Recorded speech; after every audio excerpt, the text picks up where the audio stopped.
আজকে আমার ভাইয়ের সাথে আমি একটা গেম খেলবো আর এই গেমটা হচ্ছে লাক গেম। সো ওর লাকে আজকে কি আছে চলুন দেখে নিই। তাহা এখন আমি রান্না করছি আর আজকে ভাবলাম তোমার চয়েসে রান্না করব।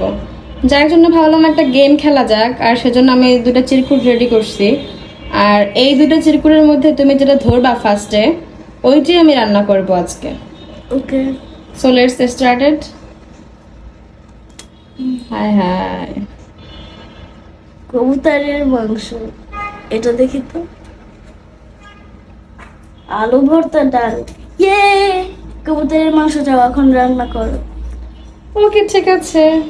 তো আজকে যেহেতু ভাইয়ের কপালে কবুতরের মাংস খাওয়া আছে তাই কবুতর রান্না করতে আমি চলে এসেছি। আর এটা হচ্ছে আমি সকল মশলা কষিয়ে কবুতর আর আলু দিয়ে দিয়েছি, তারপরে ঢাকনা দিয়ে দিয়েছি। আর আজকের ভিডিও থেকে আপনাদেরকে একটা কোশ্চেন করলাম, সেটা হচ্ছে কবুতরের মাংস খেলে শরীরে কি বৃদ্ধি পায়। সঠিক উত্তর জেনে থাকলে অবশ্যই কমেন্ট করে জানাবেন। আর এই তো মাংস কষিয়ে দেওয়ার পর আমি আবার পানি দিয়ে দিয়েছিলাম আর এখন মাংসটা হয়ে গিয়েছে। তো চলুন তাহার কাছ থেকে এখন রিভিউ নেওয়া যাক।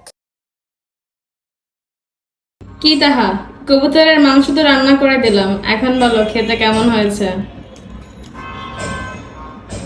মজা? এখন সবাই আবার বললেন না যে আগে চুল এমন ছিল এখন আবার এমন হয়ে গেছে কেন। আসলে ভিডিওটা করার পরে ওকে চুল কাটতে নিয়ে গিয়েছিলাম, আর এটা হচ্ছে চুল কাটার পরের ভিডিও। তো ওর অবশ্যই কাটিংটা পছন্দ হয়নি, আমি ওর এই কাটিংটা দিয়ে দিয়েছি। আপনারা কিন্তু কমেন্ট করে জানাবেন ওকে কেমন লাগছে দেখতে এখন।